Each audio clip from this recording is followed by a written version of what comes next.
토끼가 거북이한테 달리기 하자고 이제 이야기를 했잖아요. 근데 토끼가 왜 그랬을까요? 자기가 달리기에 자신이 있기 때문에 그랬죠. 그래서 이제 달리기가 시작됐어요. 근데 토끼가 먼저 나갔죠, 당연히. 그러다가 토끼가, 거북이가 천천히 오는 걸 보고 자신이 있으니까 낮잠을 한숨 자고 가도 되겠다 생각한 거예요. 그죠? 그래서 한숨 자다가 일어나 보니까 거북이가 이미 결승 라인을 지나고 있었죠. 그죠? 그래서 졌다는 이런 이야기죠. 여러분, 이 이야기 들었을 때 기분이 어때요? 좀 통쾌하는 생각이 들지 않아요? 내가 거북이에 비유돼서 내가 이겼다 이런 생각을 드는 사람이 있을 거예요. 실제로 토끼와 거북이가 어떻게 실제로 달리면 어떻게 되는지 궁금하지 않아요?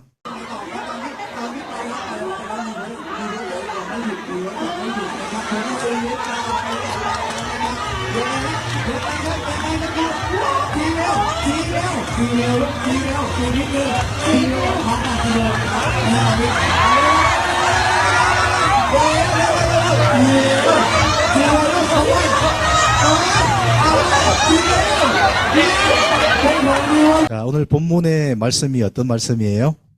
다윗이 전쟁을 하려고 준비하고 있는 장면이죠.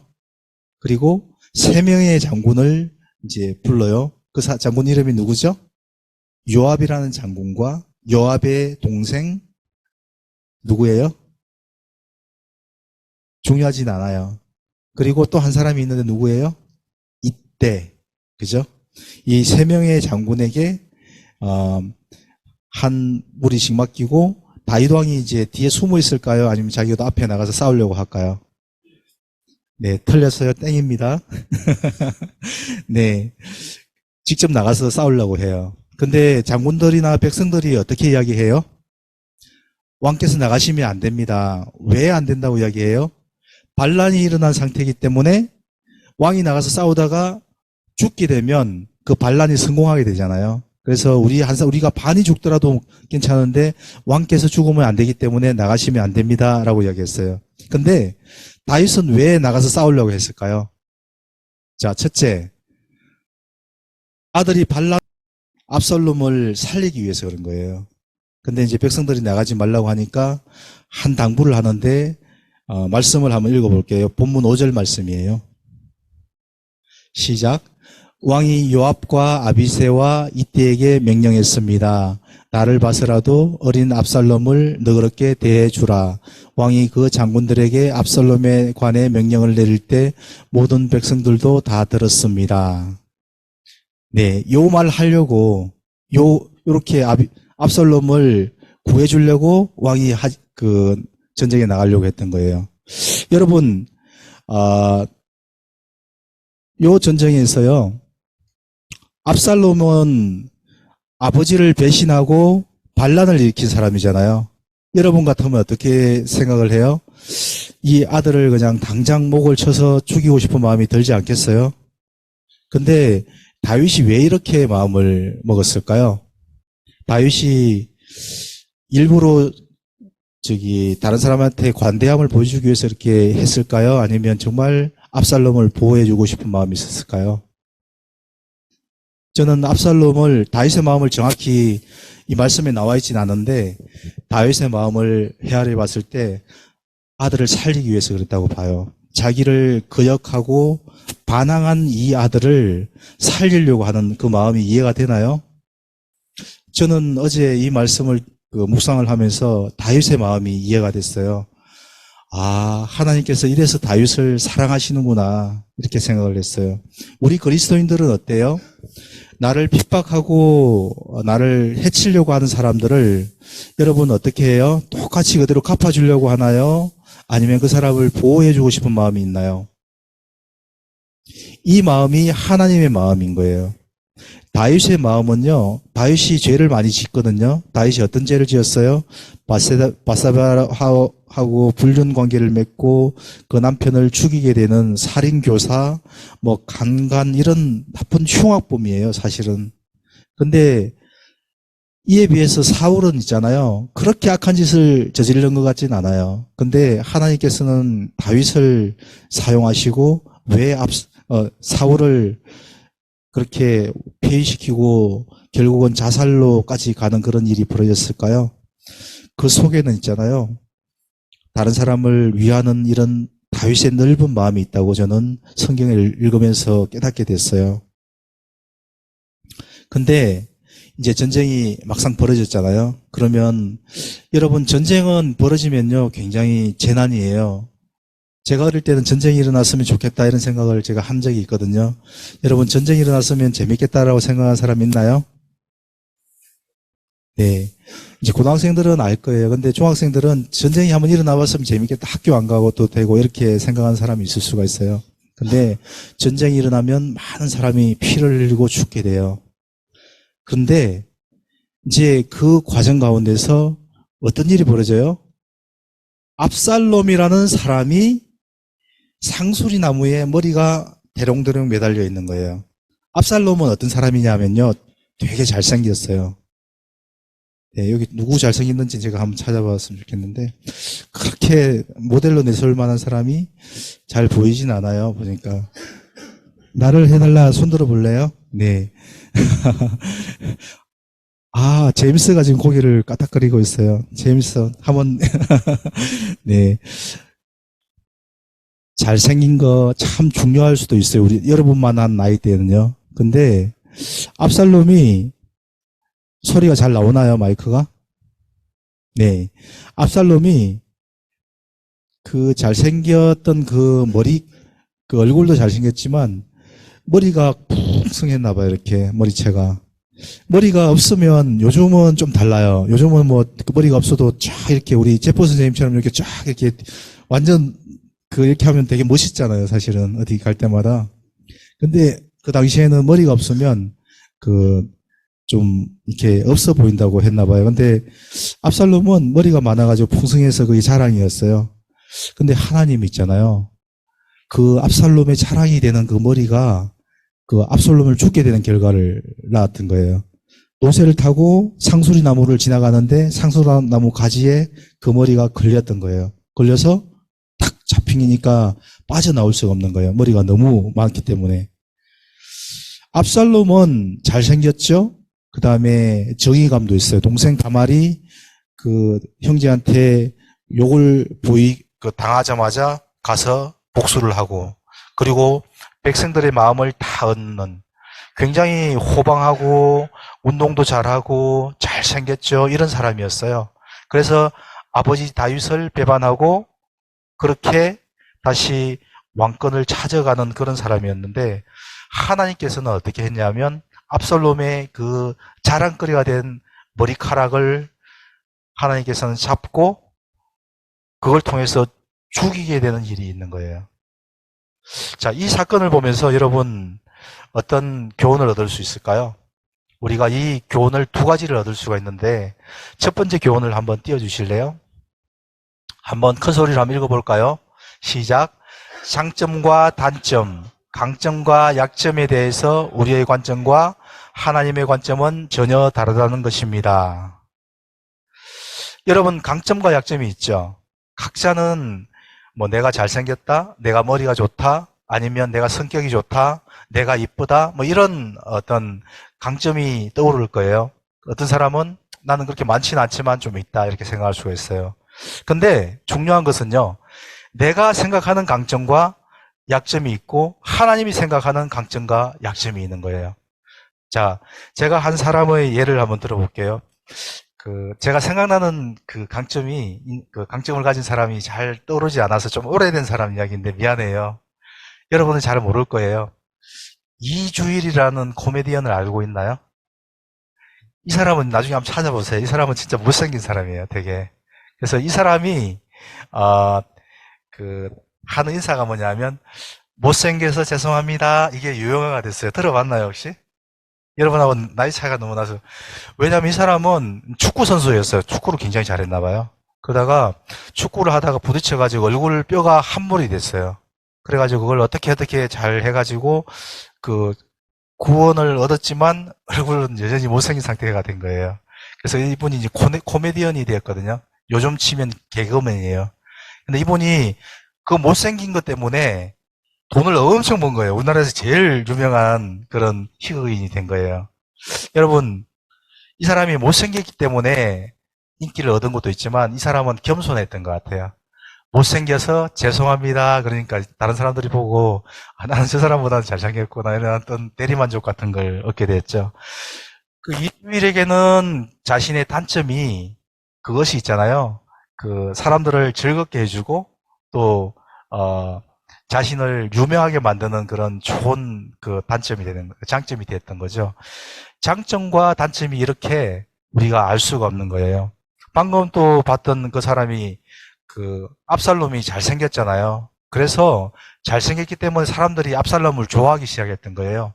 그러니까 아버지를 반역해서 자기가 왕이 되겠다는 그런 마음을 먹게 됐던 것 같아요. 자, 결국은 어떻게 돼요? 자기가 가지고 있는 장점이 아버지를 반역하게 되는 그런 일이 벌어지고요. 또 어떤 사람은 그래요. 공부를 잘하는 아이가 한 사람 있어요. 이제 고등학교를 가니까 공부를 잘하기 시작하니까 좀 더 잘하고 싶겠죠? 학교를 안 오기 시작하는, 교회를 안 오기 시작하는 거예요. 자꾸 믿음에서 떠나게 되죠. 자, 이 사람의 공부를 잘하는 머리가 좋은 강점이 어떻게 돼요? 하나님을 떠나게 되는 그런 그 약점으로 작용을 하게 되는 거예요. 여러분이 강점이 있나요? 약점이 있나요? 하나님께서 가지고 있는 기준은 뭐냐면 하나님께로 돌아오는 것들이 그 강점으로 작용을 하는 거예요. 우리가 가지고 있는 기준과 하나님이 가지고 있는 기준은 다르다는 것을 알 수 있어요. 우리는 머리가 조금 좋고 IQ 1차이가 굉장히 큰 것처럼 생각하지만 그것은 하나님께는 아무것도 아닌 거예요. 여러분이 가지고 있는 강점, 약점이 하나님께는 강점, 약점이 되는 것이 예수님을 잘 믿고 하나님의 일을 하는데 사용받는 그 강점이 되었을 때 진정한 강점이라고 하나님께서는 말씀하시는 거예요. 여러분, 이 말씀이 이해가 되나요? 저는 이 말씀을 꼭 해주고 싶었어요. 여러분이 지금 외모에 대해서 민감한 시기예요. 그리고 머리에 대해서도 좀 민감해요. 나는 왜 공부를 열심히 하는데 왜 점수가 안 오를까? 나는 뭘 먹고 살아야지? 뭐 이런 고민을 할 수 있는 친구들이 있어요. 또 아무 생각이 없는 친구가 있을 수도 있어요. 어쨌든 이런 민감한 시기에 내가 잘하고 있는 거 못하고 있는 거 뭐가 있을까를 생각하는데 그때 중요한 기준이 되는 것은 뭐냐 하면 하나님께 이것이 강점 약점이 되는 것인가, 하나님 나라를 위해서 이것이 쓰임을 받을 것인가, 이게 더 중요한 거예요. 제가 이게 정말 이 말씀을 해주고 싶었어요. 근데 여러분 가운데 많은 친구들이 동의를 해주는 눈빛이에요. 하나님께 이것이 강점이 돼야 되는 거예요. 아시겠어요? 내가 조금 잘생겼다고 이렇게 교만하지 않았으면 좋겠어요. 토끼가 내가 좀 빠르다고 해서 교만해가지고 결국은 거북이한테 지잖아요. 그죠? 여러분에게도 마찬가지인 거예요. 여러분 인생을 살다 보면요. 그런 일이 벌어지게 되는 것이거든요. 자, 둘째를 한번 띄워보시겠어요? 시작. 악인은 반드시 행한 대로 심판을 받게 됩니다. 오늘 악인은 누구예요? 압살롬이죠. 압살롬은 아버지를 배반했어요. 아버지를 배반할 뿐만 아니라 이스라엘 나라를 배반했어요. 그래서 전쟁을 일으키고 많은 사람을 죽게 만들었죠. 그렇지만 다윗은 그 아들을 사랑했어요. 그래서 그 아들을 살려주기 위해서 애를 썼죠. 근데 다윗의 마음 가운데는 미워하는 마음이 조금은 있었겠죠. 그죠? 저도 이제 인생을 살다 보니까 저를 힘들게 하고 제가 하지도 않은 일을 뒤에서 험담하고 괴롭히는 사람들이 있었을까요? 없었을까요? 네. 좀 있었어요. 조금. 네. 있었는데, 제가 어떻게 옛날에 한번 잠깐 이야기를 했는데 어떻게 했다고 그랬죠? 복수를 했을까요? 네. 아, 저를 띄엄띄엄 알고 계시는군요. 네. 저는 복수를 하지 않고요. 그 말씀대로 살려고 애를 많이 썼어요. 그래서 복수하지 않고, 기도를 했어요. 정말이에요. 근데 그 사람을 저주하는 기도를 했을까요? 축복하는 기도를 했을까요? 네. 축복하는 기도를 했어요. 왜 그런지 아세요? 성경에 그렇게 나와 있기 때문이죠. 네. 하나님께서 그렇게 하라고 했는데, 그거는 하나님께서 그렇게 하라고 한 이유가 있는 거예요. 근데 그 사람을 축복을 해요. 어떻게 저는 주로 축복을 하냐면 그 사람 약점을 고쳐달라고 기도를 하고 그 사람의 약점 때문에 저와의 관계뿐만 아니라 다른 사람의 관계도 계속 문제를 일으키고 있는 사람이에요. 나쁜 사람들은 있잖아요. 나한테만 나쁘게 하는 게 아니라 다 나쁘게 하거든요. 그래서 그 사람이 하나님 앞에 바로 서기를 기도하고 하나님께 돌아오기를 기도하는 것이 우리가 해야 될 바라고 봐요. 그 사람을 저주하고 하나님 저 녀석을 당장 불을 내려서 심판하여 주시옵소서 이렇게 하면 하나님 응답할까요? 너한테 네가 먼저 심판을 받고 이야기해라 이렇게 이야기하겠죠. 그죠? 그렇게 하면 안 되고요. 그 사람을 위해서 기도하면 어떤 일이 벌어지냐면요. 하나님께서 그 사람을 변화시켜 주실 거예요. 근데 그 사람이 그 마음의 감동을 받고 변화가 되면요. 하나님께 돌아오고 나오는 거예요. 근데 그 사람이 그걸 거부하잖아요. 그러면 하나님께서 정말 심판을 하세요. 그 사람을. 그래서 오늘 말씀을 로마서 12장 20절 21절 말씀을 한번 한 목소리로 읽겠습니다. 시작. 내 원수가 굶주려 있으면 먹이고 목말라 하면 마실 것을 주어라. 이로써 내가 그의 머리 위에 수풀을 쌓을 것이다. 이 말이 잘 이해가 안 될 거예요. 사실은 영어권 친구들은 특히 무슨 말인지 잘 모를 건데 자 21절을 같이 읽겠습니다. 시작. 악에 지지 말고 선으로 악을 이기십시오. 이 말씀을 오늘 하고 싶은 거예요. 하나님께서 이 말씀을 여러분 가운데 주시기를 원하는 거예요. 여러분이 어려운 일이 소리 조금만 키워주세요. 어려운 일이 있을 때 악으로 악을 갚는 것을 하나님께서 원치 않으시고요. 선으로 악을 갚으라고 하는 거예요. 선으로 하나님께서 하나님의 영광을 드러내려는 거예요. 여러분 그렇게 할 수 있겠어요? 이렇게 하면요. 다른 사람을 구원해낼 수가 있는 거예요. 여러분을 괴롭히는 사람을 하나님께서 구원해내시는 통로가 되는 거예요. 그렇게 되지 아니할지라도 그 빈 복이 여러분에게 돌아오는 것을 하나님께서 말씀하고 계시는 거예요. 여러분 그 사람하고 똑같은 수준으로 내려가지 마세요. 그 사람을 하나님 수준으로 끌어올리는 우리가 되어야 되는 거예요. 그런 여러분이 되었으면 좋겠습니다. 그런 여러분이 되기를 축복합니다. 우리는 그런 삶을 살 수 있도록 하나님께서 예수님께서 자신의 몸과 살을 찢고 십자가에서 피를 흘리시고 우리를 구원해내셨어요. 그것뿐만 아니라 우리를 통해서 다른 사람을 구원해내시기로 작정을 한 거예요. 여러분이 축복하고 그 사람을 끌어내야 되는데 저주하잖아요. 그러면 하나님께서 그 저주가 여러분에게 임하게 되는 거예요.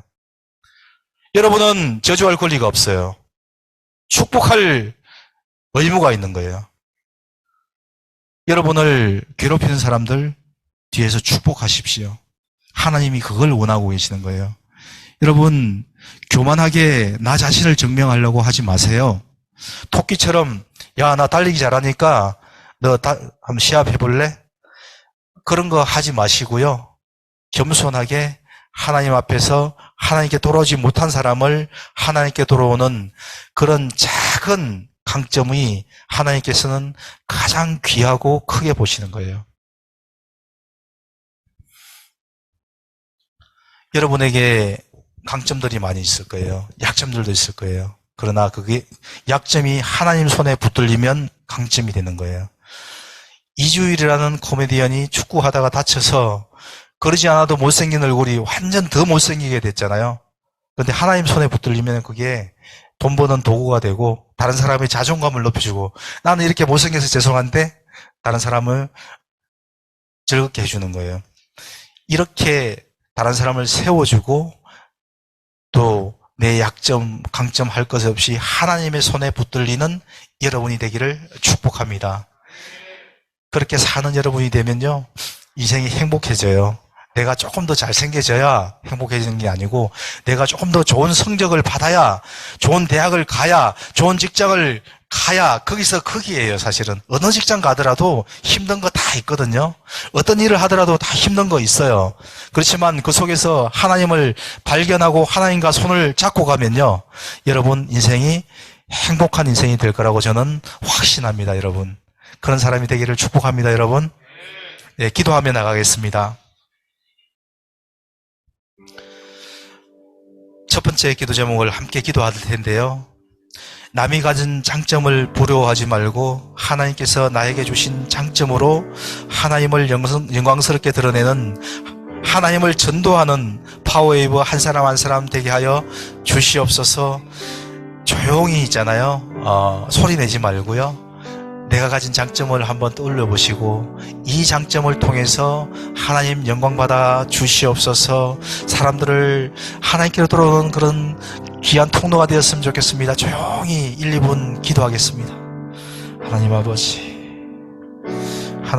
우리 사랑하는 파워웨이브 친구들 한 사람 한 사람 주신 장점들을 감사하며 받게 하시고, 이 장점이든 약점이든 하나님의 손에 붙들림 받게 하여 주시옵소서. 붙들림 받게 하여 주시옵소서. 성령을 부어 주시옵소서. 성령에 사로잡힌 사람 되면, 하나님의 손에 사로잡힌 사람이 되면, 하나님의 손에 붙들린 사람이 되면, 아버지 하나님, 아무리 작은 장점이라도 하나님 손에 붙들리면 큰 기적을 일으키는 통로, 도구가 될 줄 압니다. 죽어가는 영혼들, 하나님을 알지 못하여 죽는 영혼들을 구원하는 통로가 될 줄 믿습니다. 이것이 얼마나 귀한 것인지 하나님 저희가 압니다. 그런 우리 귀한 통로가 되는 우리 파워웨이브 한 사람 한 사람 될 수 있도록 이 시간 기름 부어 주시옵소서. 이 시간 축복하여 주시옵소서. 나만 구원받는 것이 아니라 사랑하는 친구들, 주변의 가족들 하나님께로 인도하는 그런 하나님께서 가장 기뻐하시는 성공된 인생이 되게 축복하여 주시옵소서. 두 번째 기도 제목을 또 제가 불러드리고요. 또 이번에도 소리 내서 크게 하기보다도 하나님께 내 마음을 드리십시오. 하나님께서는 내 마음을 알고 계시고 하나님께서는 내 마음을 붙들고 계십니다. 이런 하나님을 만나야 됩니다. 항상 겸손케 하여 주시옵소서. 겸손한 사람이 하나님께 쓰임받습니다. 내가 뭘 조금 잘한다고 하나님께 쓰임받는 것이 아니고, 나를 증명한다고 하나님께서 쓰임을 받는 것이 아니라, 겸손한 사람을, 선으로 악을 이기고자 하는 이 마음을 가진 착한 사람을 하나님께서 사용하십니다. 그런 사람이 제가 되게 하여 주시옵소서. 또 조용히 눈을 감고 기도하겠습니다. 하나님, 시간 눈 감고 하나님을 바라보는 우리 사랑하는 파워웨이브 친구들 한 사람 한 사람, 아버지, 겸손한 사람 되게 하여 주시옵소서. 겸손한 사람 되어서 사람들에게도 칭찬받고 우리 하나님께도 칭찬받는 우리 사랑하는 파워웨이브 귀한 영혼들 될 수 있도록 아버지 축복하여 주시옵소서. 이것을 통하여서 이 어그러지고 이 패역한 세대 가운데 하나님의 영광을 드러내는 우리 귀한 영혼들 될 수 있도록 아버지 도와주시옵소서. 아버지, 행복자로다, 행복한 인생을 사는 우리 파워웨이브 영혼들 될 수 있도록 축복하여 주시옵소서. 선하신 하나님 아버지, 예수님의 십자가와 부활로 구원하여 주심을 감사합니다. 저에게 주신 달란트로 하나님을 영화롭게 하시고 연약한 자들을 도우며 예수님을 나타내는 저희들의 인생이 되게 하여 주시옵소서. 예수님 이름으로 기도합니다. 아멘.